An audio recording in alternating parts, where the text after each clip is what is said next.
Sa ngayon po kasi ang bala ko lang ay i-report. Kung magsasampa man lang ako ng kaso, pag-iisipan ko muna. Ba't kailangan ko lang kasing i-report ito para at least nga, kung may mangyari man sa akin, may mga tao silang pwede maimbestigahan. How do you feel now, ma'am, after seeing yung post po? At the time, of course, natakot ka. Kasi hindi ko naman sanay sa death threats eh. Pero kasi sabihin na appendix mo lang ang walang latay, iba ang ibig sabihin nun. Meron itong pagbabanta sa iyong buhay. So yun yung naramdaman ko. At up to now, yun pa rin yung nararamdaman ko, kaya kailangan ko na mag-report. Ma'am, kailan po yung post na yan? January 2. Nandiyan pa din po ba? O... Nandyan pa rin po. Ma'am, ano po yung mensahe niyo po sa kanila?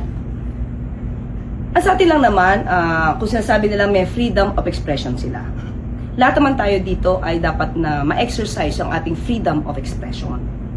At hindi kinakailangan na kung ikaw man ay nag-o-oppose sa sinabi ng isang tao, ikaw ay magbabanta na sa buhay niya. Hindi po nadadaan ang anumang diskurso sa pagbabanta sa buhay, yung pagiging bayolente. Huwag nilang gayahin ang mga idolo nila. Prior to this post, meron po bang may previous na post towards you? Wala ako napansin. Ito lang kasi yung nakita ko. Kung meron man before, hahalungkatin ko. Okay, maraming salamat po. Actually, hindi lang siya nag-PAKU. Nagbanta pa siya. Kaya ngayon pa lang, General Nartates, i-report ko to ha.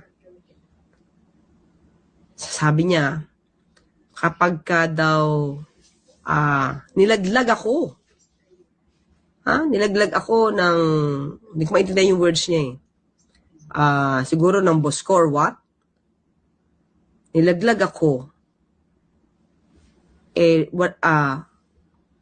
Appendix lang, mali pa yung spelling niya eh. Coccyx.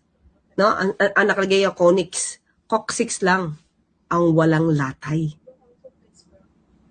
sa akin. Diba? So, ibig sabihin, most probably, pag wala na tayo, diba? Bilang Palace Press Briefer, gaganti sila.